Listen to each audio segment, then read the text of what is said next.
Well, so glad to have you with us here on a Wednesday night, our Hump Day edition of Sports Alley, motoring to another summer time weekend. Going to ratchet up. We're talking about maybe some 100-degree temperatures over the weekend. Ooh, hope the air conditioners are working. Coming up later on in the hour, we'll have another edition of the Husker Huddle with Jeremiah Searles. This week he sits down with recent Husker Lamar Jackson, who's going to be off to try to make it in the National Football League at a camp here starting in a couple of weeks. It'll be an interesting conversation to hear from Jeremiah, as we do each and every Wednesday night here on Sports Nightly. I want to start with men's basketball and a story that Chris Heddy, the Omaha World Herald, posted earlier today about men's basketball season ticket holders getting a notice that they are delaying season ticket renewals. Due to the ever-changing nature of the sports landscape, we have delayed season ticket renewals for the 2020-2021 men's basketball season until further notice, is what the email reads. Obviously, a lot of uncertainty, obviously, about college football here that's supposed to start in about 6 weeks, and then the men's basketball regular season currently listed to tip off on November the 10th with Cleveland State, the opening game of the season. But there's a growing concern in the sport that the season will not begin on time. We heard last week or so, Ben, that the vice president from the NCAA in charge of men's basketball said they were really exploring maybe trying to move it up, start it in October, and get the non-conference in before Thanksgiving, when a lot of things are anticipated to slow or halt again in the sports world. But here's Nebraska just halting season ticket sales. Last year, Nebraska sold out its season ticket allotment by August for Coach Hoiberg's first season in Nebraska. Not surprised. This kind of follows up Michigan football announcing they were halting football ticket sales as well, knowing that if there are home games for the Wolverines in football, they will not be at capacity, maybe even not even close to capacity. So these athletic departments just operating on a day-to-day basis. And here's another side of what could be a huge financial hit to Nebraska if they can't go sell any more season tickets for men's basketball. Yeah, no brainer. I mean, it's easier to just put a hold on it as opposed to continue as usual, have your ticket distribution, have people get your season tickets, and then have everything change, and you're dealing with a big mess of everybody trying to retract those, figuring out who gets what kind of season are they going to have, and all those questions too. So much easier to just put a hold on things and just kind of play the wait-and-see game. And it's still really early. I mean, we're not even to August yet. So, I mean, if things change in a month even, it's still plenty of time for the season ticket holders to get their season tickets, or for those that want season tickets, be able to get those. So, yeah, not too shocking today. Yeah.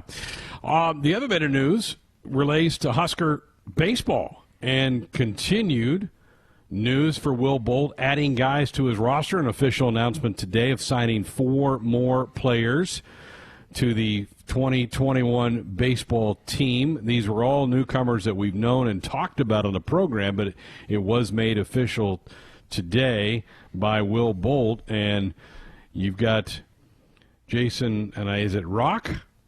Chance Rock, who's the right-hand pitcher who's been at New Mexico State. We talked about him. Luke Sartori from Lincoln Southwest High School, has been at Hutch JUCO. He's an outfielder. Max Anderson, who's the Gatorade Player of the Year from Millard West, who had signed with A&M, but because of a backlog of players in the Aggie program, he asked to be let out of his scholarship commitment there. It was granted. He's now going to be a Cornhusker. And Cam Wynn, Lincoln High product, who's been at the junior college level, and also Texas A&M, going to come back. These add to the 2 that Will Bolt announced in April that were coming to the Husker program. I don't know how you're not excited about what Will Bolt's getting done, and Lance Harvell and Jeff Christie with what they're doing. It's also going to make a pretty competitive. They're going to be really competitive to make travel rosters, just make active rosters for the team. There's going to be a bunch of players fighting for 26, 28 spots on the active rosters. Yeah, and you think about what Nebraska's situation was specifically on the mound this year. There was a couple of guys that you could hang your hat on for for experience and guys that had been there before. But I'm remembering a conversation that I had with Coach Bolt before. I think it was the third game in Tempe against Arizona State. And he goes, we just have guys that have not done it before. We got a whole bunch of pitchers that have never competed at this level. And there was 4 or 5 of them that we saw that weekend, and more than just that weekend, but throughout that homestand as well, as guys that were going to have big roles. And we started to see some of those roles get defined a little bit, and guys that go, okay, this guy's got a chance to be pretty good, if he can be consistent. But then you think about what Nebraska was able to do on the addition front with the transfers and Jake Buns and Cody Frank, 2 arms again coming in, and you had 2 more arms that were announced today. So you've added at least 4 pitchers to that staff that you didn't have before, and you've got even more guys coming in too. So I feel like Nebraska's depth on the mound could be at a level to where we just haven't seen. Chance Rock has a chance to come in right away and be a Friday guy. I mean, he's got that good of stuff. And the thing about him is he's pitched so much at the collegiate level. A lot like a guy like Gareth Stroh or any of those pitchers that have pitched in this type of league before. It's a big chance for you to come and grab a hold of a weekend rotation spot, and I like Chance's chance to be able to do that. And then the other guy, Cam Wynn, is a monster, 6'6", 220, and he's a completely different type of pitcher than Hrock is. He's not going to be a starter. He's not going to be like a Cade Povich like we talked about yesterday, commanding 4 pitches. He's going to be a grab the ball and throw it right by you type of pitcher that you can use in the back end of your bullpen. His fastball is touched 98 at times, and he's got a pretty good slider to back that up. So, that's another piece that we felt Nebraska was maybe an arm or 2 short in that back end, reliable guys for that 7th, 8th inning. You thought Max Schreiber was going to be that guy, but then with the injury to Gareth Stroh, Max had to kind of bump up in that rotation and start, and he was stretched out to be that. But other than Shea Shanneman, who really had his struggles, in the 15-game schedule, there really wasn't somebody that you could count on to go get you those outs. Paul Tillotson started to carve that role out, that niche out, but there's plenty of options open, plenty of spots open in the back end of that bullpen. I feel like Cam Wynn could come in and be one of those guys right away. Again, JUCO pitcher and more experienced player. He only pitched twice for A&M in his career. And then obviously Sartori was off to a great start to his junior college season, was batting almost 500 when their season got banged. It was close to 20 games, and Max Anderson's about as highly profiled of a local recruit that we've had. Most people probably know about him already. But, I mean, these are 4 guys that could come in, and I know the coaches are very high on Max Anderson, thinking he could be an everyday player at a number of different positions. And then you add these junior college players and these transfers in that have experience. It wouldn't be a shocker to see all 4 of these guys in an opening day lineup at some point. Yeah, the 4 college pitchers added since April, 2 in April and then the 2 that are announced today. And the only loss you have off that pitching staff from this year is Gareth Stroh, who's decided to go elsewhere for a 6th year to go play with his brother at Wichita State. I don't think it's a stretch at all to go into next year, and here I'm throwing some pressure on Will Bolt right away, but this looks to me like a roster that should definitely compete for a conference championship. I feel comfortable in saying that too. I really do, and I think I was talking with somebody about this yesterday. The blend that Nebraska has of upperclassmen and guys that have been here for a longer time, Jackson Hallmark, Joe Acker, Mojo Hagge, Spencer Schwellenbach, even guys that were around that Erstad staff, they're going to set the expectation of what it's like to play at Nebraska within the locker room. And then you have a guy like Will Bolt who's throwing that on top of it. I think it's just going to be such a perfect blend of what the new brand Nebraska baseball wants to do compared to what the locker room norms are and how you handle your business and what it's like to wear the N, from some of those other guys that learned that from, maybe the most prideful N logo wearer and Darren Erstad. So I think it's a perfect blend, and I think these guys are just flat hungry, Greg. I mean, you think about some of the personalities on that team, some of the guys I already mentioned, but throw Cam Chick in there, Luke Roscom in there. These guys that want to win, and they'll do anything to win. And I think that their mentality, the mentality of their head coach, coupled with all the talent that they're bringing in, this could be an explosive bunch and a really fun group to watch in February. Yeah, don't get me wrong. I'm not saying they're going to win the Big Ten. I'm saying they will have the expectation of being a team that can win the Big Ten, legitimately can win the Big Ten Conference, a team that definitely should be a regional team come next June. All those things are going to be in play as we get the build-up toward February for the start of the college baseball season. And we haven't even talked, outside of Max Anderson, we haven't even talked about what I think is going to be a terrific incoming group of freshmen that are going to be added to this program as well. Yeah, the next 2 years could be some of the best recruiting classes Nebraska baseball has ever had, and that's saying something. And the thing that's impressive about it is most of these kids are going to be Nebraska guys from the Omaha metro area and beyond. You know, the numbers that they're putting up right now in some of these leagues, these prospect leagues, are just it's unbelievable to think. We were sitting in Peoria, Arizona, a few years ago, Greg, watching Oregon State run out freshman after freshman that are throwing 95, and we're looking at each other throwing our arms over. Why can't we have one guy like that? We've got maybe one or two guys that are like that.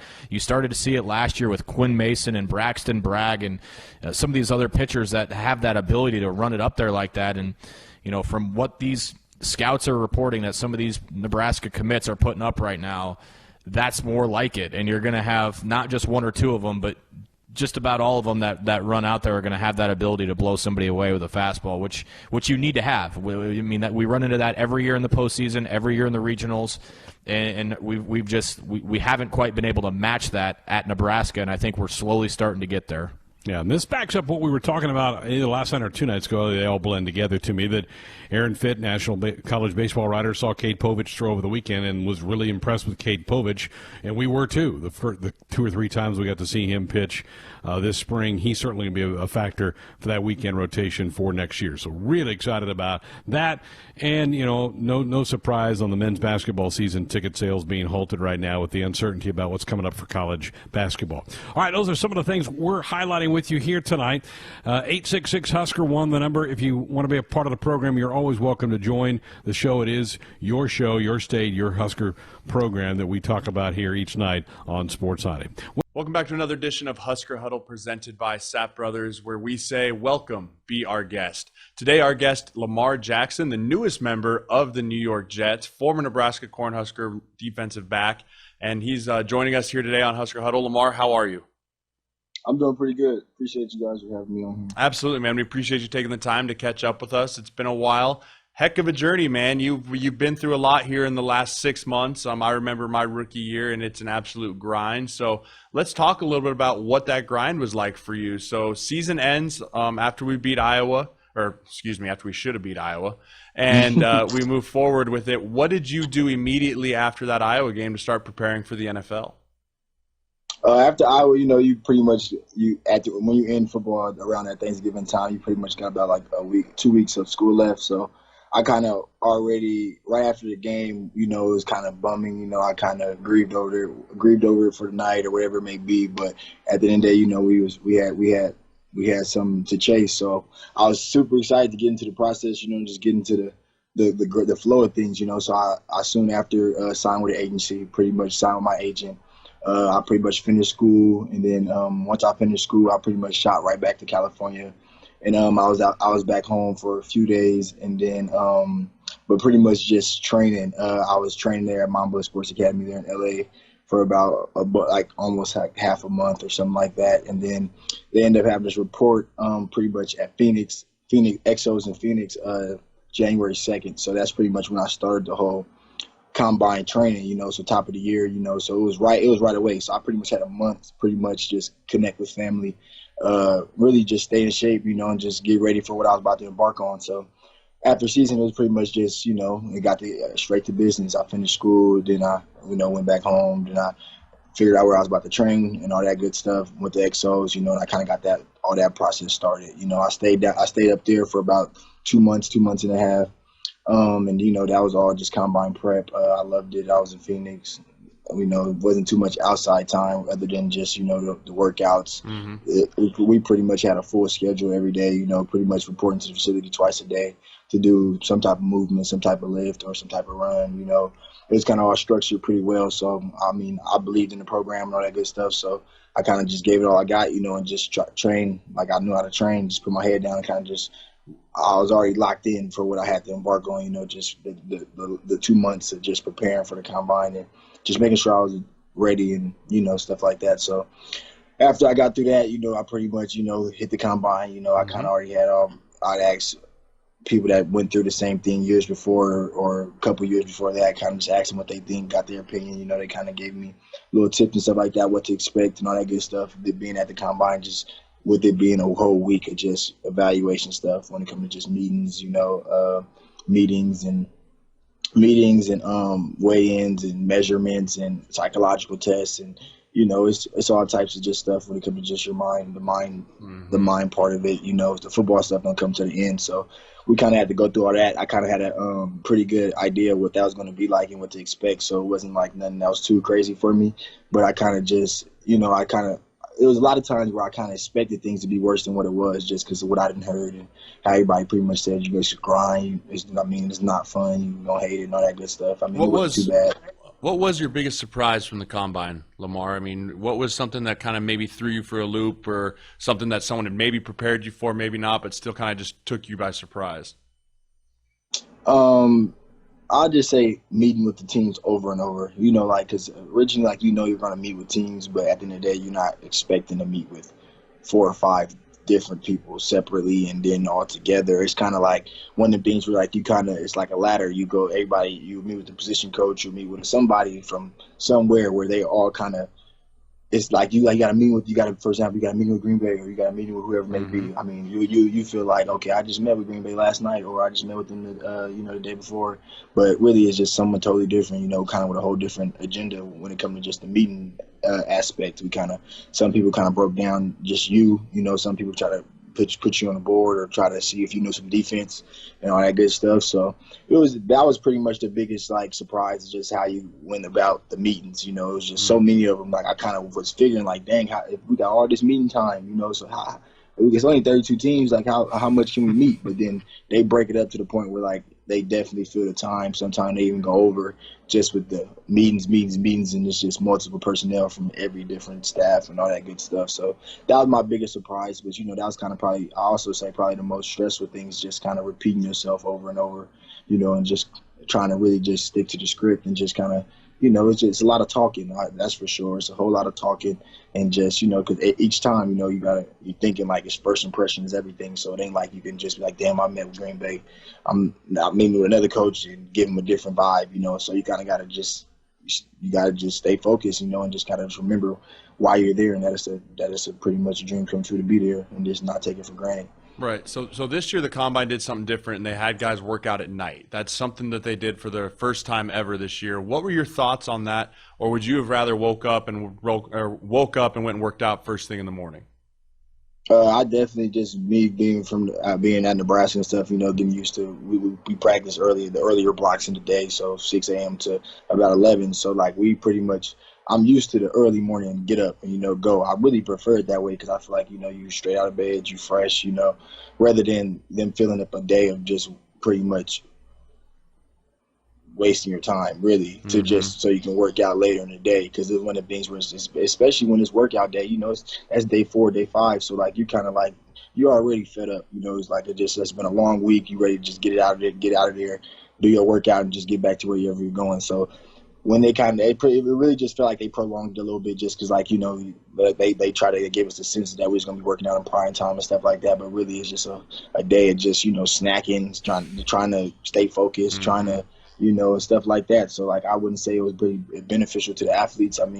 Not to me, at least. I would prefer to just wake up, and get things rolling just top of the morning, because I did kind of feel like, legs was heavy. I was just naturally fatigued just right because it was the bottom end of the day, so it was kind of hard for me to kind of get up, to get that enthusiasm, that I was expecting to get just being there, because everybody talked about adrenaline and just it was like I felt like it was kind of flat, just it was hard for me to really find some adrenaline. Like I really didn't feel like even myself. I was telling myself like I got to pick it up, but. It was whatever. I'm not, and no regrets, but like I say, it wasn't necessarily beneficial for me. I'd have preferred just doing it early.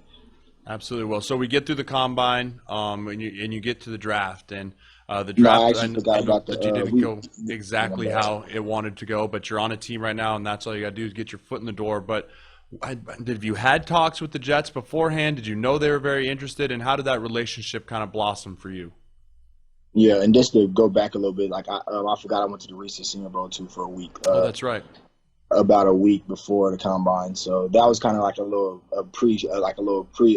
taste of what the combine was when it comes to just interviews and stuff like that. But that was also like a fall camp week, a grind. It's terrible. It's terrible. It taxed my body. It taxed my body something crazy because I realized like, dang, why I feel like I'm just working so hard, or why my body feel like I really went through a camp, but it's really just the competition and stuff like that, because you really got to give it your all, every rep, every play, so you kind of running around, just emptying the tank, truly. So that's what I felt during that week, but that was also a nice little grind week. So, but after the combine and stuff like that, we pretty much went back to, I think we got back March 2nd or what.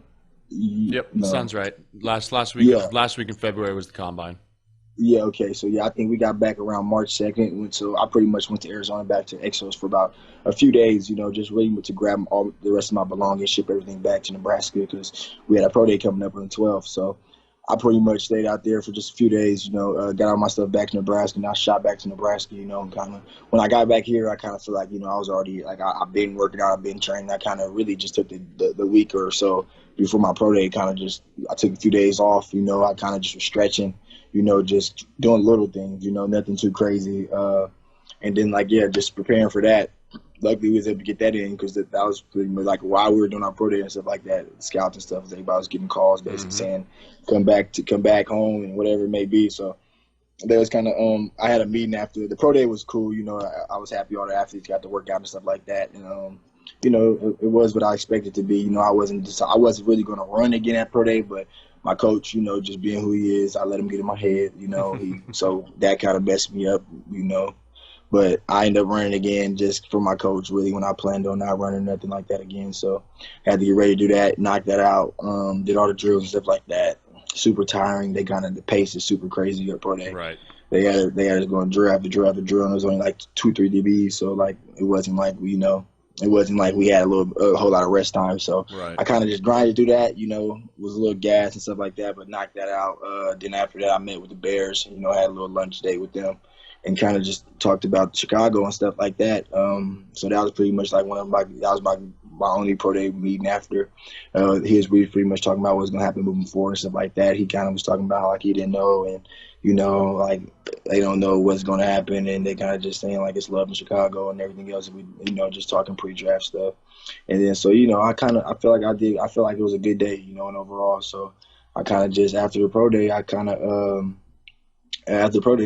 stayed in Nebraska for a few more weeks. Stayed out there till I think the second week of April, and then got shot back to California to be with my family and stuff like that for a draft process and to train a little bit. So that was pretty much that.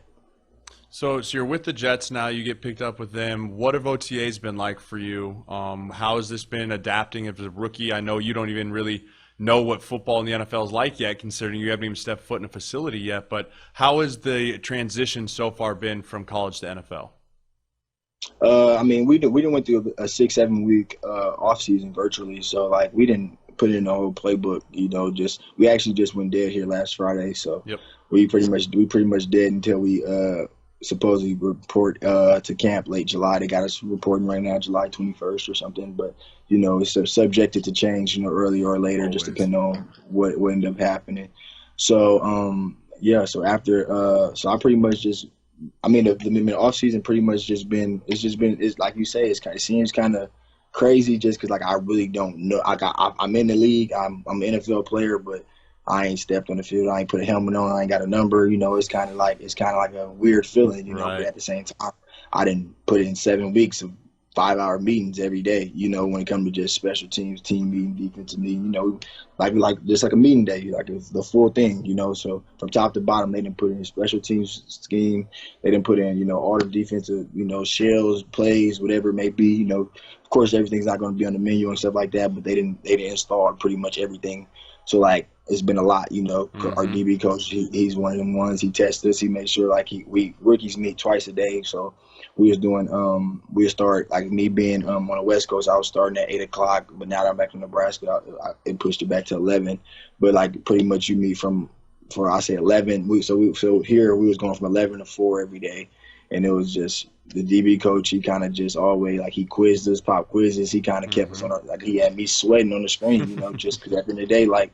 This like you every day, like you trying out right now, when it comes to just, knowing your stuff and just making sure you locked in and paying attention. So that, like I say, the meeting process, it was real. I mean, that definitely kind of made me realize like, okay, this is the NFL, this is the league. Like I say, I'm other than that, I'd just be training and making sure I'm ready for when it's time to go. Absolutely. You're gonna when you step on that camp field for the first time, man, it's gonna be a great feeling for you and for all these rookies that have had to deal with all this trying times here. We're excited to continue to watch you as you continue your NFL career and really get started this year. But I want to switch gears a little bit and talk with you a little about Husker football, man. You know this team very well, being only a few months removed here, but the lack of spring ball is really going to hurt this team, in my opinion. But some of these leaders, especially on the defensive side of the ball. Put yourself in their shoes right now. You're going into your senior year. You have no spring ball. You have a fall camp that's probably going to be shortened. What would your message to this team be if you were still playing at Nebraska? I definitely agree with you when you say that the lack of spring ball and all that stuff is going to affect the Huskers. Like I say, I'm just removed. So I know the team, I know the players, I know who they depend on, I know all that. I know what's going on still. So like. It's one of the things where I say like it's definitely not, like I say, it's not beneficial. I mean, we like it ain't like we ain't come like we're not like no big powerhouse who just compete for national championships every year. So it ain't a lot of winning habits ain't necessarily instilled in a lot of our players. So when it comes to just structure, we're definitely missing that. With like I feel like it's way too much free time. At the end of the day, even if we're doing these voluntary workouts or getting everybody in the workout, I mean that's what, an hour or two a day. I mean like it ain't no classes and ain't no nothing. So like it's a lot of time. It's a lot of time for error. And at the end of the day, like no one really knows what to expect. So kind of just like me. Before we had a date, like it's like dang, how hard should I push it? I'm not really sure when I'm going to have to report, or even like for college players, like should I really work out when I don't want to, or I'm not really sure if we even gonna have a season. So I know like some people are definitely taking the weaker route. When it comes to just pushing it every day, or just feeling like they got time or stuff like that. So like I say, the time element is not helpful.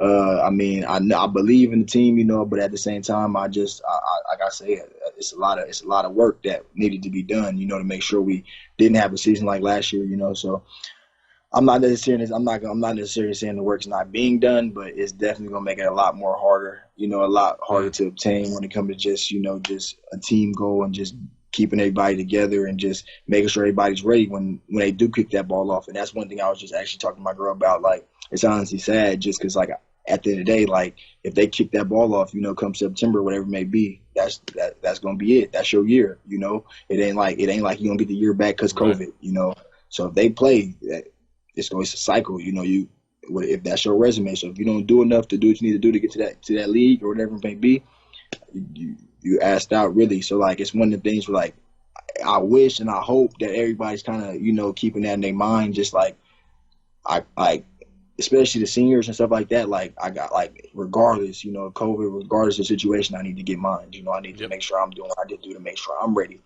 So like that's the only thing I can really ask for from the guys that's going to be exiting. But the younger guys and stuff like that, they got a little bit more lenience. But it's really like at the end of the day, like it ain't helping them become winners either. So, but at the end of the day, when it comes to just seniors and stuff like that, them the ones that's going to take the biggest L's when it comes to just starting the season up, on some fast stuff and just, trying to push everything forward, just to try to stay as close to the schedule as possible. So I just know like everybody ain't been working, everybody ain't been, maximizing this time, but like when someone told me, like, time's going to either, it's going to promote you or it's going to expose you, so like, I feel like that I'm a believer in that. So like, I just pray that, everybody just making sure they using their time the best they can. So when they do go, that it ain't too much of a setback or nothing like that.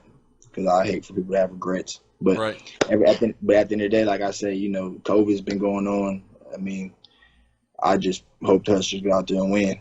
Go at least above 500 or wherever it may be, or even better. But like I say, if the season go, I just hope the best.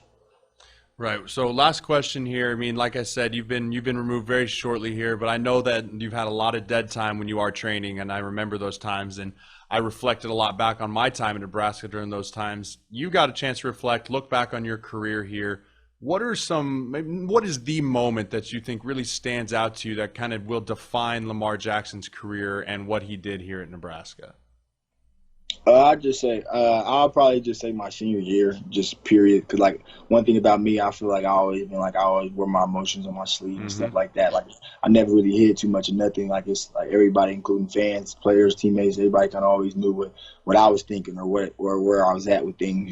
So like it's a good thing and a bad thing. But like as I got older, but it's also like I'm also super aware of myself. When it comes to just knowing my growth, knowing my development, knowing where I started, knowing where I finished, and like I'm proud of it. I feel like I say, I never regret the fact I'm not walking away with no hardware or nothing like that from Nebraska. But it definitely Nebraska definitely helped me become a man. So I guess I'm forever indebted for that. Just even though I went through so many coaches and all that good stuff, like everybody left something with me. When it comes to just helping me develop to be a better player and give me the opportunity to get to where I'm at today. So. Like I say, I really would just say the whole just body of work. I just know like I was a little knucklehead coming in. I thought I knew it all. I was highly recruited. I thought everything was gonna be peaches and cream. Until I hit the wall. Stuff went left and made me make a choice. Then boom, I got on the field. I wasn't really ready. Felt like a victim. I decided I needed to do better. I didn't. Junior year come around. I'm getting a little older. I'm starting to get this. I'm starting to understand more. I'm gonna play it a little better. Senior year, I feel like I just became a complete player. When it comes to just mentality wise and just how to go about work. And I feel like that's thanks to my position coach, my head coach, the staff there, just kind of helping me develop and just kind of believing in me, and just trusting me, and just stuff like that. So like I'm thankful for that, the opportunity they gave me, and I'm just thankful I was able to capitalize on everything I was able to. Like my stat line was good, all that good stuff. So I mean, there's no regrets there. I just say like I'm just happy the way I went out. I didn't go out sad. I stuck it through the hard times. I kind of just showed my true character. When it comes to just adversity and all that good stuff. So like I say, I'm just kind of happy about. I'm just happy with the outcome of everything, that I was still able to make it to where I wanted to be, even though I went through so much. Well, Lamar, I loved watching you play your senior year, man. I think that you have all the tools that you need and everything necessary to become an NFL player. It sounds like you've got the right mindset. I know Husker Nation's excited to watch you. I know I'm excited to watch you continuing your career. And I want to thank you for joining us here on Husker Huddles presented by Sapp Brothers, where their top priority is to keep guests and teammates safe. Sapp Brothers is offering full service at the pump as our nation relies now more than ever on drivers and farmers to provide essentials to our community. Sapp Brothers is committed to serving you. Lamar, stay healthy, man. Keep grinding, keep working out, and when you walk on that field in camp, I know you'll be ready to go. So thank you for joining us today on Husker Huddle. Yes, sir. Thank you. 487-5371, the number if you want to dial us up with a comment or question. COVID-19 has taken so much away from all of us over the last 4 months, including loved ones and just hundreds of thousands of people. Now the Rose Parade has been stripped away. The Rose Parade Twitter account today said, with tremendous disappointment, we are unable to host the 2021 Rose Parade. We will miss the joy of coming together for the Rose Parade, but will not miss this opportunity to celebrate a new year and healthy new beginnings on January the 1st. So the Rose Parade, which does take months and months of preparation and planning to put that on, we all enjoyed across America on January 1 as we're waking up from our big night of New Year's Eve and then getting ready for some college football bowl games that are usually on right after the parade gets over. That takes away. It's kind of on my bucket list. I'd love to go to that parade sometime. It looks like it'd be just a blast to sit there and watch all those beautiful floats go by. Yeah, it'd be even better if we were taking that in before a football game. Against someday. Yeah, against the USC Trojans or someone like that. It would just be, an absolute bucket list item. I don't know that you would get much out of me on sideline reports. I think I would just be admiring the grass, and that playing surface the entire time. It's one of those sights in sports that even on TV just gives you chills. That in Augusta National, and there are a few like it that you just see on TV and you go, oh, that just looks absolutely divine to be there right now. The granddaddy of them all. Huskers did play in that stadium and have played it several times in that stadium. We played UCLA a few years ago out there. That's the home of the Bruins, is the Rose Bowl in Pasadena. But to be there for a bowl game and all the pageantry that goes with it, and people that go from the Big Ten region, and the Huskers were there in 2001 playing in the Rose Bowl as part of the BCS National Championship that year. Nebraska also played there in 1941. And I know folks who went out there and took it all in. It is a great bowl. It's the best bowl game to go to, and it gets kind of pulled into the playoff every couple years as either a semifinal home for it or the national championship home. But the Rose Bowl has such a great deep tie with the Big Ten and the Pac-12. They've been able to kind of hang on to that even in this era of the playoff. But no parade this year as it goes by the wayside. Another thing we can chalk up to COVID-19. 866-HUSKER 1-866-487-5371. The number if you want to dial us up with a comment or question. Went long in the last segment, so we need to get to a break here, and we'll come back and wrap up the hour next. You're listening to Sports Nightly. This is the Husker Sports Network. When America needed us to build, we built. Masks, ventilators, shields. When local communities and frontliners needed support, Ford dealers answered. And now we're open and ready to serve you with special offers and deals across the Ford lineup. Stop by a Ford dealership or go online. We've made it safer to shop, easier to buy. Built for America. Built Ford proud. Now order your groceries online and get them even faster with Hy-Vee Aisles Online same-day pickup. Just choose the Get It Faster option for only $9.95 and pick up your groceries in as little as 2 hours. Plus, we've added even more pickup times to choose from. You'll find the same great deals as in-store. Free pickup on orders over $30 and no-contact pickup and delivery. Download the Hy-Vee Grocery app today and pick up groceries in as little as 2 hours. Some restrictions apply. This is the Husker Sports Network from Learfield IMG College. You're listening to Sports Nightly. JTech knows that social distancing is a safe way to do business. They now offer remote appointments done virtually for those who do not wish to meet face-to-face. Appointments are easy to navigate, and they will talk you through it step by step. You can even see a 3D model of your house with different remodel designs. Storm season is upon us, so don't forget that JTech does insurance claim assistance and can help with all your roofing, siding, and window needs. Call JTech Construction, 402-261-3682. Tommy under center, has a snap from Graham, and he gives it off. It's inside the 10, inside the 5, it's Corey Schlesinger. Touchdown, touchdown, touchdown, Cornhuskers! This week, we bring you the final edition of Greatest Games presented by the Nebraska Lottery as we relive the 1995 Orange Bowl matchup between Nebraska and Miami. You can hear it this Friday from 6 to 9 on the Husker Sports Network, Huskers.com, the official Huskers app, and on TuneIn. Callers and guests into our show. Dial us up on our Sports Nightly hotline, brought to you by the Woodhouse Auto family, bringing you more choices in brands, locations, and service. Experience the difference. Purchase with confidence. This is Woodhouse. The Buffalo Bills have announced that they and the New Era Cap Company have jointly announced that the New Era has asked to be released from their naming rights and sponsorship deal with the Bills. The Bills and New Era are currently negotiating the details of this separation, and the Bills are beginning the process of pursuing a new naming rights partner for their stadium. I did see something a week or so ago, and I'll get both your guys' take on this, that the Chiefs are shopping their stadium for naming rights. One, you're going to be able to stomach that, and two, is there a company that you would be okay with if it was now that being the new home of the Chiefs? Yeah, it'd be cool if it was Arrowhead, if that's what the company's name was. No, To me, it'll always be Arrowhead. That's just what it's called. And maybe it's one of those deals where it's John C. Smith Industries at Arrowhead Stadium. One of those type of deals. But to me, there's just so much. Like you hear Arrowhead, and everybody in NFL knows what you're talking about. It's one of the best, if not the best, home field in all of professional football in terms of noise. I've got mixed reviews on how the fans act towards others. I've been to a couple games recently and have seen good and I've seen bad. But in terms of loud noise, home field advantage, they're other than Seattle, there's nowhere better.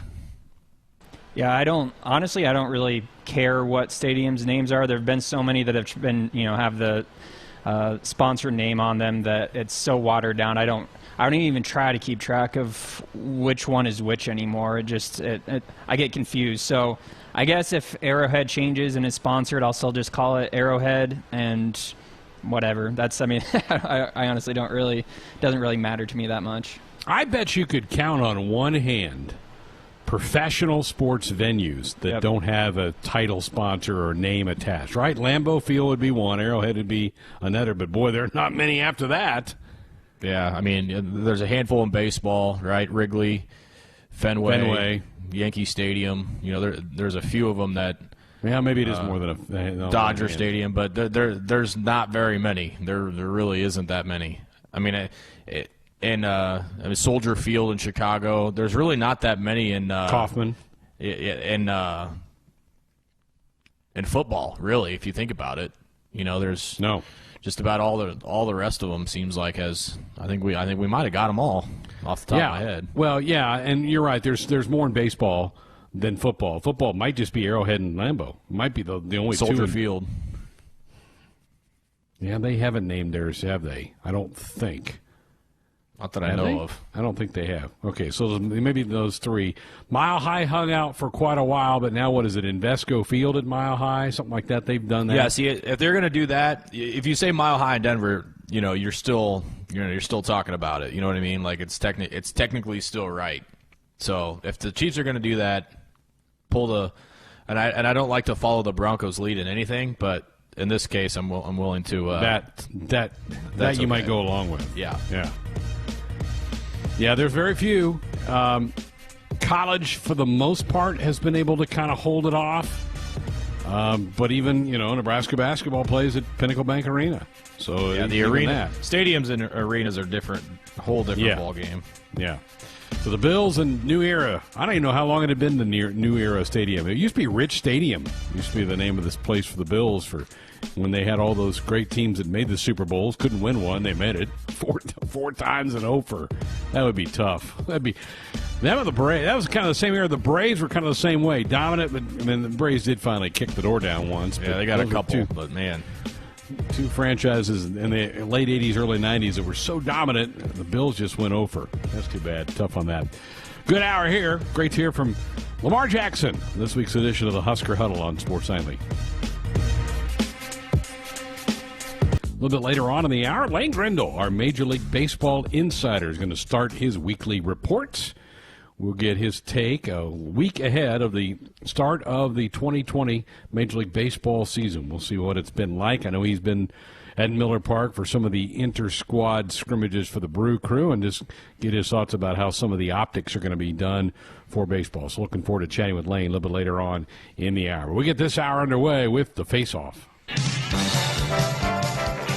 It's time for Famous Dave's Face-Off. Famous Dave's, America's favorite barbecue, offers award-winning, mouth-watering house-smoked barbecue for pickup, curbside, or delivery. Order 3 ways, online at famousdaves.com, through the Famous Dave's app, or call your nearest location in Lincoln, Omaha, or Bellevue. Famous Dave's, locally and veteran-owned. Let's go. Mano a mano. You, me, right here, right now. Now, here are your hosts, Josh Hilkeman and Austin Orman. Here we are, Austin's second time as co-host of Face Off, and last time it was a blowout in favor of Ben, who now has an 8-7 overall lead. The first time you've ever led, Ben, in this entire time we've been playing this game, which has been 15 weeks. This is week 16 now. So we were talking before we went on air that you're not really going to know what to do playing with the lead. No, it's just kind of just like buy-sell, right? It's either like Greg just dominates or, I come from behind and somehow eke out a win. So, yeah, this could be interesting tonight. I wonder if my strategy will change subconsciously or not. Thoughts on Austin being here? Is that good luck? I like or it. not? Yeah, I like it. I liked his performance in 2 weeks ago, so willing to give him another try. Greg, you look displeased. No, it's great having Austin with us. I mean, I'm missing Tim. I need Tim back in this deal. Yeah, that's true. He was on the first few weeks. He'll probably be back. All right. Eventually. I think we can guarantee that. But yeah, when he was the Tim co-host, distracts Ben. You started. I think you started 3 of your first 4, Greg. Yeah. So that was all Tim. So, I mean, I think there seems to be a correlation there. All right, let's jump into this week's questions, and as we usually do, we start with a little Husker football. Who are the top 4 Huskers in rushing yards in the 1995 Orange Bowl against Miami? Greg in first. Greg. Lawrence Phillips. How about Lawrence Phillips? That is correct. You want to pass or play? I'm going to play. Let's go Corey Schlesinger. Show me Corey Schlesinger. That is correct. So, just to catch up here, Phillips had 96 rushing yards. Schlesinger had 48. So they're both in the top 4 for the Huskers. Damon Benning. How about Damon Benning? Yes. He only had 18, but that's good enough for top 4. Okay. Both quarterbacks played. So let me start with Tommy Frazier. How about Tommy Frazier for the 4th answer? Yes, running the category. That's a good start. Frazier had 31, so Phillips led the way with 96, Schlesinger 48, Frazier had 31 rushing yards, and Benning with 18. Yeah, and then Damon had a big Orange Bowl a couple years later. Yep. I think he might have even been the Orange Bowl MVP. Yeah, I think that was 96 Yeah. against La Tech. Good start for Greg. I always start. I think I win the first one every week, and then Ben wins like the next 4. I don't know if is that a strategy, Ben? Or are you letting him get out to? Okay. Yeah, I think Greg makes it a conscious effort to get control of the first category every week. Yeah. All right, whatever works. Is that stealing home field advantage or keeping home it's field just advantage? beating me to the punch. Fair enough. Fair enough. All right. Question number 2. We stick with Husker football, but a much more recent past, the 2019 season, in fact. Which 6 Huskers had at least 1 interception in the 2019 season? Ooh. Ben? Get that one. Cam Taylor Britt. Show me Cam Taylor Britt. Pass or play, Mr. McLaughlin? I'll play. Lamar Jackson. Is Lamar Jackson on the list? Show me Lamar Jackson. 2 for your first 2. Gets a little tougher from here, though. Yeah. DiCaprio Boodle. Show me DiCaprio Boodle. No decap. Plenty of breakups. Did not pick one off, though. Braxton First Clark. strike. Show me Braxton Clark. Good recovery. Yeah, good recovery. So you're halfway home. Markel Dismuke. Show me Markel Dismuke. Really? No Markel Dismuke. Down to your final strike with 3 players remaining.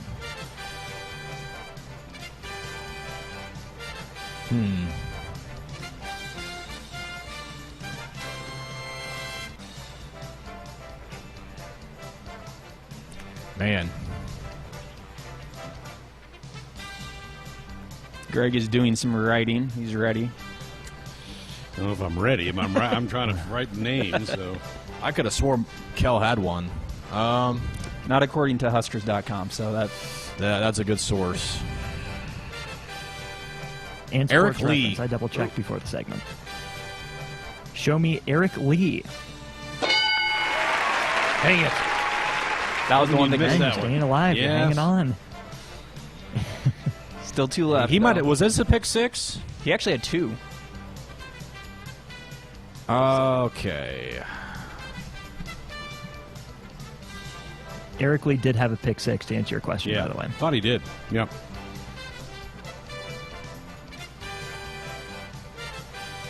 That was the Okay. one I wrote. This is gonna be way bad if it's not right. But I could have swore he had one. Alex Davis. Show me Alex Davis. Wow, that's a great poll. Doesn't look Really bad. impressive. Looks quite good, in fact, Ben. Good poll. This is not how I One strike to anticipated. get one answer correct. Yeah, I didn't think that this is how the category would go. I didn't think you guys would get this far.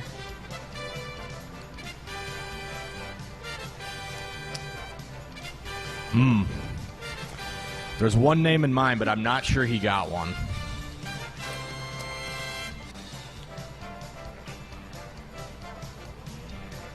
Give me JoJo. Show me JoJo Doman. Good guess. That was a good guess. Yep.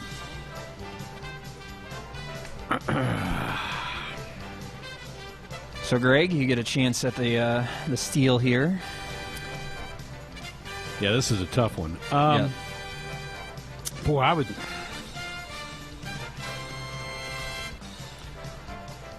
Against Purdue, one of the big boys was, I can't remember if it was a fumble or a pick, and they didn't quite make it into the end zone. I think it was Darian Daniels.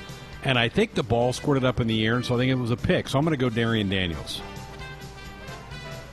Show me Darian Daniels. Wow. I thought it was a fumble. Greg pulls it out. And Man, I thought it was a Nope, fumble. he snatched it out of the air with his mitt. The Dismuke one you're thinking of was a fumble against Maryland, and that was on the ground. That he scooped it and ran it down about the 10. But yeah, and then Darian didn't score, right? And then we didn't score. If I remember right, or got a field goal. Nope, he got dragged down. JoJo had one go through his. JoJo had one go through his hands, and Cam Taylor-Britt took it to the house against Iowa. Wow, you guys. JoJo tipped it right to Cam Taylor-Britt. I can't believe that was an interception. Because I was even thinking about that play. I'm like, no, that's a fumble. I can't believe you guys came up with all As I six. pull up Sports Reference, it appears JoJo Doman is listed as having an interception. So it says 7 on Sports Reference, but not Huskers.com that Josh used. Interesting. Controversy. Controversy is right. Who knew? Well, JoJo did. I remember the one Ben's talking about. That was a tip pass that Britt then picked. Yeah, and I knew that. Obviously, I knew he didn't pick that one. But the two names I wrote down, Josh, were Eric Leagues. I remember the pick six, and then Darian Daniels. But man, I wasn't sure about Daniels, whether it was a fumble or a ball that squirted up in the air. Yeah.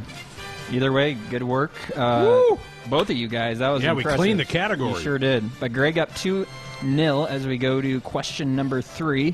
Name the 4 colleges with the most Heisman Trophy winners. Ben. Greg. Ben in first. Ben. Ohio State. Show me Ohio State.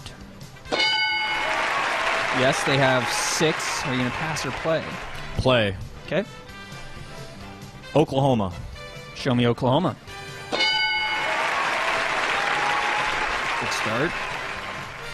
They have 7, by the way. And USC. How about USC? Okay, so that's 3 of the 4. You have 1 left, and a note on USC. They're still top 4, but they would have 1 more if Reggie Bush hadn't vacated his Heisman. He's back in good graces. He is, though. He has been restored with the good graces. How many? Could you tell me how USC had? You said 4, right? No, 4 they that had count? 6. They had 6. 5 that count? Would have 7 that would, or 6 that counts. They would have had 7 with Bush. Ohio State 6, Oklahoma 7. How about Notre Dame? Show me Notre Dame. Wow, another clean sweep of a category. Ben, staying alive. I was hoping you were going to forget about the Irish. Notre Dame with 7. They haven't had one in a while, but It's been a long time. Right. Yeah. But they had a bunch there early Yeah, I think 50s and 60s. Tim Brown is the last. Yeah, that sounds right. That'd be 30 years ago. Wow. Wow. A couple Impressive, in the Ben. 20s and 30s, and a couple more in the 60s and 70s. Yep. Impressive. I thought she'd throw a Bama right. or something out there. Nah. Ben knows his Heisman trophies. I do. 3 strikes to work with, too. Had some guessing room to throw out Alabama and still come back to Notre Dame. But speaking of Alabama, we go to the Crimson Tide for question at number 4. Since 2009, which 3 Alabama football players led their team in rushing for multiple seasons? Ben. Okay. Trent Richardson. Show me Trent Richardson. He did it once, but not twice. How about Ingram? He won a Heisman Trophy. Show me Mark Ingram. Category's yours, Greg. Passing or playing? How many are there? 3? 3 total, yep. Yeah, I'll play. Yep. Give me the guy that's been in our sports ticker, Derrick Henry. Show me Derrick Henry.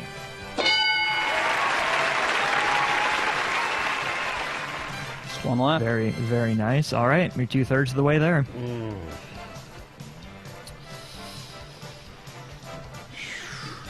Richardson's a no.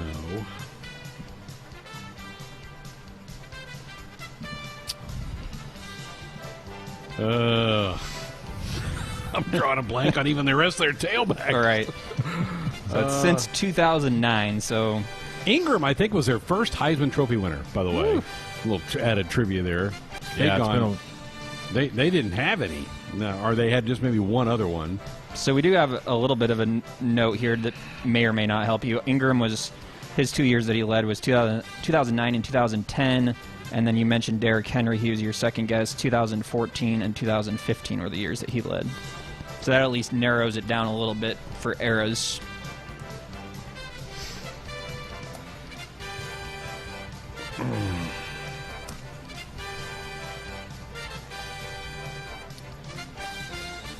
Last 10 years, correct? Since 2009, so basically, 11 years, I guess.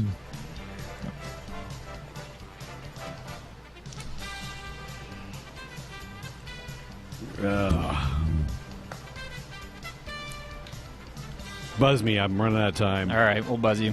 One strike. See, now it's in your head. Yeah. Now you're just worried about the time. It's hard. Once you get to a point where you're in your head about it, not even able to really throw out names. So that's one strike.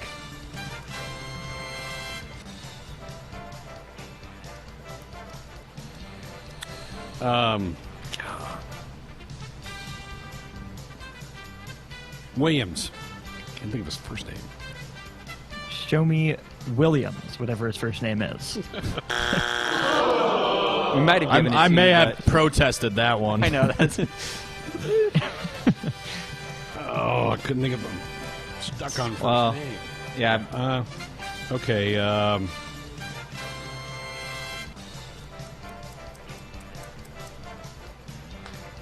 don't know. Buzz me. All right. Another three strikes. So Ben, you get a chance at a steal here. I got it between 2, and I don't know which one to guess. Eddie Lacy or T.J. Yeldon. And I know it's one of those 2. It has to be. Flip a coin. Have Google flip a coin for you. Trying to remember. So Trent Richardson played with Eddie Lacy, and you said Trent Richardson did it once. That might have been Eddie's freshman year. Oh, man, this is hard. Google says heads, by the way, on the coin flip I just did for you. Okay, well, I don't know which guy's heads. I think the first one you said, which one did you say first? Lacy? Yeldon. Oh, you said, okay. I thought he said Lacy first, but... I heard Lacy and then Yeldon. Yeah, that's what I heard, Austin. Yep. I mean, just go with your gut at this point. I was shocked Richardson wasn't in there. Yeah, seriously. I'll take Yeldon. Show me T.J. Yeldon. No! It was not T.J. Yeldon. It was also not Eddie Lacy. Oh, really? It was the current running back, Damian Harris. He's led the Crimson Tide in rushing the last 3 seasons. Man. Fortunate. Did Richardson go in the first round of the Browns? He did. He did in the third overall. Yeah. Terrible. Yeah, And the Colts that was a for him. bust. Supposed to be the savior. He was a 1,000-yard rusher his rookie year, and then just fell apart. nothing. Yep. Yeah. All right. Greg, you have now a 3-1 lead. Looking to close it out here as we move to question number 5. Which 4 men have the most Wimbledon titles all time? Ben. Ben in first. Ben's in Roger first. Federer. How about Roger Federer? Yes! Good guess. He is the number 1 all-time Wimbledon titles leader with 8. How many do I need to get? You need 3 more. All-time Wimbledon winners. Yeah, pass or play here. Well, I got to play it. I mean, you don't have to, but sure. Yeah, I'm not going to give Greg control of the board here. Right. Especially since you already have one. Okay. How about John McEnroe? Show me John McEnroe. Good guess, though. That is a good guess. He is a little bit down the list, but he's in the top 10.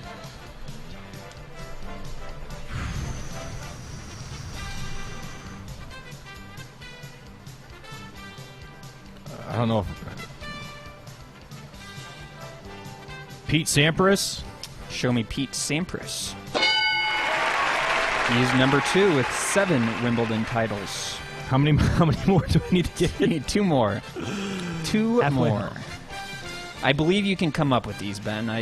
They're not totally off the radar. You've heard of these guys before. Yeah, I just don't know which ones are better than others. Right. Well, especially on grass. You're talking At Wimbledon about specifically. Yep.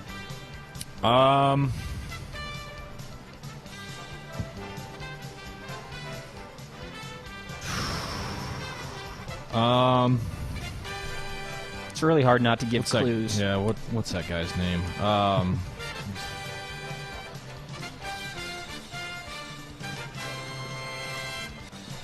Bjorn Borg?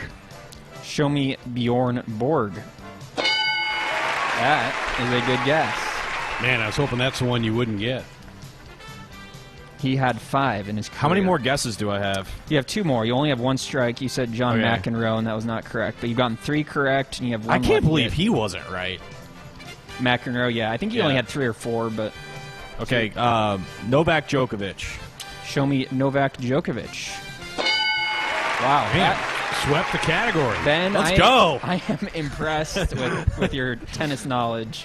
I figured How many did Rafa win? Because I don't. He's not good on grass. 2 or 3. Yeah, I was gonna say he doesn't have Okay. very many. All right, Ben, staying alive. French for Open is all right. Woo! Topic Tennis 6. question. Mark it down. Let's go. All right, so we go from the grass of Wimbledon to the pitcher's mound in Major League Baseball. Which 5 Major League Baseball pitchers had at least 14 opening day starts in their career? Ben. Ben's in first. Randy Johnson. Show me Randy Johnson. This is a tough category, by the way. You've heard of all the names on here, and they're all make sense, but there's just so many to pick from, obviously. Yeah. Oh, I gotta play it. Okay. How many more do I need to get? Just hit the minimum requirement. 4 You left. got 1 out of the 5. Yep. 4 left. Okay. 14 Roger starts. Roger Clemens. Show me Roger Clemens. The Rocket is not on the list. All right. How far back does All this right, go? I was going to say, we're going to note here that none of the guys on this list are active, but it does go back a ways for for at least one of them, but a lot of them are actually in relatively the same era, but there's Probably safe to consider them the modern era of baseball. right. I would say. Yeah, but 4 of the not 5 are active. modern, are for sure modern Okay. era. But you said Clemens. He had 13, which puts him in a tie for 6th place, just outside of the top 5. How about Greg Maddux? Show me Greg Maddux. That's a No good Rocket, guess. no I was Mad Dog. surprised that he was not on that list. Oral Hershiser. Show me Oral Hershiser. Good grief. No Oral Hershiser. Greg only has to get 1 of the remaining 4 to win the game. This is a hard question. It is a really hard question. Yep, no doubt. First name I wrote down was Tom Seaver. So let's go Tom Seaver. Show me Tom Seaver. For the win. He actually is #1 all-time leader with 16, and then you have Randy Johnson, who Ben mentioned, and then Steve Carlton, Walter Johnson, and Jack Morris, all with 14 as well. Wow. Like, you could have given me 50 guesses, and I wouldn't have got all those. I might have gotten Steve Carlton. That was another one I was thinking about. Seaver was with the Reds, the Mets, even maybe the White Sox or somebody late in his career. He was pretty dominant. Yep. All right. I knocked you off. I can't believe it. You've been on a run. I feel like I did a lot of the weeks. heavy lifting in this one. I was going to say, for losing this one, Ben, you really did. You were on top of your game. Your tennis thing was unbelievable, and your Heisman Trophy thing. I should have got Darian too. And that's what I was going to say. You did the heavy lifting on the interception. Interceptions. That's the way she goes sometimes. That's the way it goes. Yep. All right, good stuff. Appreciate it. Austin, great to have you with us here on the show tonight. Our Famous Face-Off brought to you by Famous Dave. When we come back, we'll jump in with our Major League Baseball insider, Lane Grindle. That's next. Wednesday night, and starting tonight, and for the Wednesdays for the foreseeable future, we're going to do our Major League Baseball updates with our Major League Baseball insider, Lane Grindle, the former host of this show, now member of the Milwaukee Brewers broadcast crew. Time to check in with Lane. His voice will sound familiar. And that ball's gone. Bye-bye, baseball. His knowledge is endless. He looked so fast. It was unbelievable. He's our Major League Baseball insider. Just ate a brownie, so I'm ready to go. Lane Grindle. Well, the guy's about to get busy after about a 4-month hiatus. I saw some Twitter pictures. You at the ballpark. That had to feel good for you. A little bit, I would say therapeutic probably would be a good way to describe it. It's been great to be back at the ballpark over the last 2 weeks. I haven't been down there every day, but I've been down there a lot. Last night I went down and watched our inter-squad game. It was under the lights. We're doing a blue-gold series. It's kind of take yourself to the fall with Nebraska with the Red-White World Series that they do at Haymarket Park. It's kind of a similar concept, and trying to get these guys ready to go to start the season on the 24th. So it's been good to be around the ballpark. It's a little different. Really don't have any contact with the guys other than via Zoom calls. So there's really no in-person contact with a lot of the guys that you are typically spending the summers with. But it's been good all the same, and looking forward to getting back on the mic soon. How has the testing, for the most part, gone? I know there was an issue over the 4th of July weekend that there was a lag in testing and getting results back. But outside of that, has it gone okay? Well, I think the most important thing that everybody has to understand with this situation is that nobody's done this before. There is no template. Everybody's trying to figure this out as we go. We're kind of trying to build the spaceship on our way to the moon, right? I mean, this is not an easy thing to do. So MLB wanted to make sure with their testing policy that they had ample tests available, that they were testing frequently so that they had pretty close to real-time results of who was infected and who was clear. But in order to do that, they didn't want to take away from the general public either, so they wanted to kind of create their own testing situation or their own testing process in order to get this done. And so they basically created their own lab for this and went out and put this all together. So there's been some trial and error early on. There's no doubt, and it's been documented in the press. But I think for the most part, things are starting to come along in that regard. The Brewers have had no complaints on their end. They did theirs a little differently in terms of what the intake looked like. A lot of these teams kind of staggered their intake with guys showing up over. That can get a little bit confusing, and you have different quarantines going on and different windows that you're trying to keep track of. The Brewers just brought everybody in at once, so everybody's basically on the same testing schedule, and I think that has led to less confusion, and it's made it maybe move along a little bit more smoothly for the Brewers than maybe a couple of other teams. And I know you can only speak to the Brewers. That's the only camp you've been around, but are the guys close to being ready, in your estimation, to launch this thing in about a week as far as playing at a high level?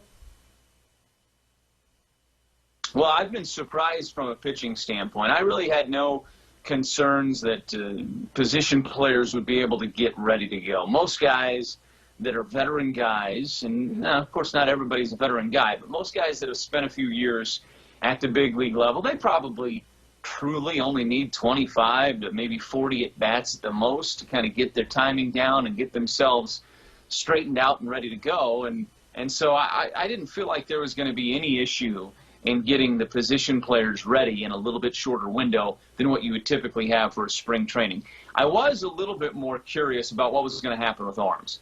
Can you get a relief pitcher ready to go? Probably. How comfortable are you going to go? Are you going to be going back-to-back with a reliever early on in the year? We're going to find that out as the season starts. But building up the arm strength and the innings and the pitch count for the starting pitchers is what really intrigued me the most. Well, Brandon Woodruff last week in his first, I won't even call it an inter squad. It was basically a situational scrimmage. But in his first time out, he went 70 pitches, and he worked 5 innings.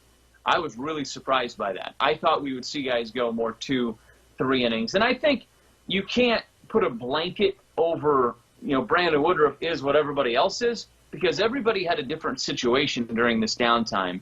They had a different partner to play catch with. They had, maybe some guys were able to get on a mound and actually still throw bullpens and stay on a relatively decent schedule.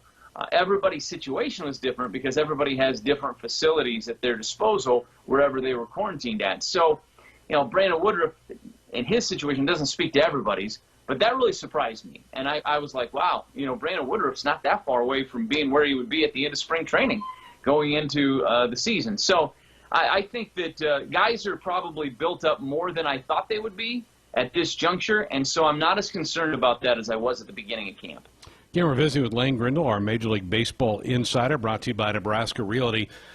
I know there's some players that have opted out not to play this year. I saw a story about 11 umpires have opted out. Are they going to have a shortage for umpires, or is that not really a big concern?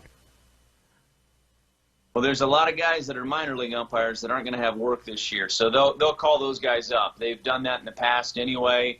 And I'm sure that there's plenty of guys they can pull from if they need to. And I'm not even sure they need to. They have a pretty good group that rotates around. There's talk of potentially putting the umpires on the team charters so they don't have to travel commercially to get around. And so that may help the situation a little bit too, getting guys from point A to point B. But I don't know that they'll have to dip down into the minor leagues to bring umpires up, but there's certainly plenty of guys out there with the skill set and the resume to step in and do a good job. We've heard that a lot of teams have scheduled some exhibition games for early next week before the big start on Friday. Are the Brewers going to do some of that as well? Yeah, I think the majority of the buildup here is going to be the inter squads, but to get a little bit of a real-time feel, a real game feel, and a real game feel against somebody else with nobody in the stands, which is going to be an adjustment for these guys.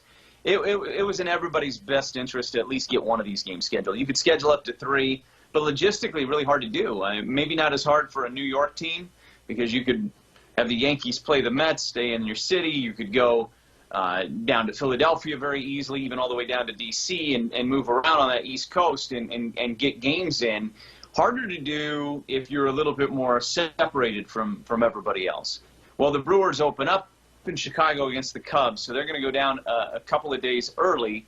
They'll play the White Sox at guaranteed rate on Wednesday, have Thursday off, and then, or do I have my math right there? They're going to play them on the 22nd and then open up on the 24th. You know how days get going during this quarantine. We start to lose track of what. But they will have their exhibition game on the 22nd, and then on the 24th they'll open up the regular season against the Cubs. So they'll have kind of one dry run at guaranteed rate. I think that's important. I think that's good. They're not going to do the full 3 because do you want to fly to Detroit for an exhibition game, or do you want to have Detroit bus to you or Minnesota bus to you? Kind of takes you out of maybe another day that you could be on the field getting work done when you need those days. So I think logistically it was going to be hard for most of these teams to get those 3 exhibition games in, but I think getting one in is important, and with the Brewers opening up in Chicago, give them a chance to play the White Sox and have a day off before getting ready to open the season against the Cubs. Lane, what are you hearing about? Are they going to pump crowd noise into the games? What are you hearing on that front? Well, they're experimenting with it now, and I have to tell you, I think they will. I think this will stick. When you first hear that, it sounds kind of different, and it maybe is a little hard to wrap your mind around it and be okay with it. But then once you sit in the stadium and hear it, and I was able to do that last night, and I was a little skeptical of it, to be honest with you. But I sat there last night, and it's a significant improvement having the crowd noise pumped in. Significant. And some of these stadium ops people are talented enough that they can feel the game, and they've got other files on hand. It's kind of like a soundboard, right? So a home run gets hit, they can hit a button, and now the crowd raises up and gets even louder and reacts to it. You draw a walk, maybe there's still a little bit of a hum in the air, but it's maybe raised just a little bit. Strikeout, there's a reaction. So there's even some reactionary crowd noise to kind of fit the flow of the game. At least that's what we had last night at Miller Park, and I really liked it. I think there's a lot of advantages to it. One, as a broadcaster, very selfishly, it raises you up. It just gives you more energy. You don't get into that really comfortable kind of too conversational type of casual broadcasting voice. I mean, you're able to kind of keep your edge about you a little bit easier. I think that's important. I also think, though, from the player standpoint, it's gonna give them a little bit of atmosphere, but it's also going to drown out anything said in the other dugout and vice versa. And what guys might say at the plate, or catchers and pitchers trying to talk and get on the same page, and just all that different stuff, the communication that goes on. With a quiet ballpark, it's harder to do all of that because everybody can hear everything, and it's all echoing and bouncing off of the seats in the stands. So I think it's going to happen. A lot of teams are kind of playing around with it right now, but I thought, at least in my opinion, it significantly improved the atmosphere from when I was there the week before, and there was no sound. I thought it worked, and I think it's something that's going to stick around this year. All right, my friend. Well, we're glad to be able to add you back into our Wednesday lineup every week, and your extended vacation and your lounge pool days and your exotic fishing trips. Those are over now. Those are done. Hey, we took full advantage of it. It was great. I got a lot of fishing in during. Got a little bit of pool time in, but yeah, we're ready to get back to work. Baseball's still number one, man, and as much fun as this has been, and it's been great, and it's been great having the extra family time, as we all know, but I like sharing baseball with my family at the ballpark, and that's going to be different this year because we're not going to be able to be at the ballpark together, but my kids are still locked in. They were watching the inter-squad game last night online, and following the Brewers as a family is something that we have a lot of fun with, so it's going to be nice to have that back in our lives. Well, very good. We'll talk to you again next Wednesday. Absolutely. Looking forward to it, Greg. There he is, Lane Grindle. All right, brought to you by Nebraska Realty. The real estate market is strong, and Nebraska Realty is here to help you safely buy and sell homes across the state. Come see why there is no place like Nebraska Realty. And Lane joined us on our Woodhouse Auto Family hotline. Brought to you by the Woodhouse Auto Family, bringing you more choices in brands, locations, and service. Experience the difference. Purchase with confidence. This is Woodhouse. 866-487-5371. Greg Sharp along with tennis aficionado Ben McLaughlin here on Sports On. That was really impressive that you rattle off the top four winners of Wimbledon. Yeah, that was the most impressive thing in the game. Outside of my Tom Seaver, that was a really good pull by me, by the way. Yeah, just luck, really. I mean, I just thought of the biggest tennis names that I knew. I spat out, and they happen to be right. You nailed it. That was great. Lane, interesting comments about pumping in crowd noise, that he said he was a skeptic but was at their inter-squad game last night and said these sound effects people that work at these ballparks are really good. He said it really added. He thought it added to the atmosphere to not just have quiet and hearing the guys chatter on the field, to have a little bit of noise mixed in there. You okay with this? I think I would be more okay with it if I was more involved. Like if I was a direct member of the team, a player, a coach, somebody that's actually there, an umpire. I think I'd be more okay with it. But as a fan, I kind of want that. I kind of want to just hear the chatter. I kind of want to hear just what's going on and the purpose of the crowd noise. If it's for that, if it's for just a comfortability factor, like if it were to come out and the players were polled, and 80-some% of them said it's too weird playing without sound. It's more natural for us to play with sound. Then I'd say fine. But if it's for the reason of, well, we just want to make it feel like people are at the game and try and, I don't want to say fool the audience, but just to have it be artificial, just to have it when you're watching a game, I don't think that's a valid reason. I think it would just be weird. And yeah, but I mean, if it helps the people involved, if it helps the players, if it makes them more comfortable, make them play better, sure, go for it. You watched any of these streams of some of these inter-squad games this week? A couple, hit and miss, like when Kershaw was pitching, and what some of the bigger name guys are involved. I do try and pay attention somewhat, but I'll wait for the actual games to get super fired up. But yeah, I'm kind of ready to start watching it. Yeah, there's going to be some of these exhibition games Monday and Tuesday and Wednesday next week before the two games that are for real on Thursday on ESPN, and then the full slate on Friday. So you can watch kind of real baseball from the Major League starting early next week when they start doing some of these. And as Lane said, for the Brewers, they open at Wrigley, so they're going to go down a day early and play the White Sox at whatever the name of their ballpark, Guaranteed Rate Field, whatever that thing is now for the White Sox. They're going to go do that and then go play the Cardinal or the Cubs. Another one that shifted, Comiskey. Yeah, you're right. There it is. The Royals are playing like 3 exhibition games. They're playing 2 of the Astros and 1 with the Cardinals before they go open up their season. So they're going to go play 3 of those things. That's crazy. All right, 866-HUSKER 1-866-487-5371. Back to wrap up the hour next. What's up on our Sports Sunday hotline, brought to you by the Woodhouse Auto Family, bringing you more choices in brands, locations, and service. Experience the difference. Purchase with confidence. This is Woodhouse. All right, tomorrow night we continue our position breakdowns. We did running backs last night. We're going to go defensive backs tomorrow night. So Travis Fisher will join us tomorrow night on the program. We're really looking forward to talking about his room, which I think is really getting congested in a good way. Congested with good, solid football players, which should really help the depth of this team by having those guys, because a lot of those players that aren't maybe starters on defense can make a big impact on special teams. So looking forward to that for tomorrow night. We'll also have Teddy Greenstein, and I know everybody's excited, the final, Ben, edition of 7 on 7 for the summer. We're going to put it to bed after tomorrow. Yeah. Man, it seems like just yesterday we were integrating that in our every show type scenario with the situation with COVID-19. But, yeah, I mean, turning that around and ending it's a kind of a sad day. I think we do need to bring up last night's running backs because Josh is with us tonight. And he put Wisconsin 6. You got the Badgers running backs at 6. I did. I was texting with Austin earlier in the day, and he was like, yeah, the Big Ten running backs aren't, like, there's not a lot of teams that have, like, there's a lot of holes in there. And he's like, I don't even really think Wisconsin has very much there. And I'm like, yeah, I put him number 6.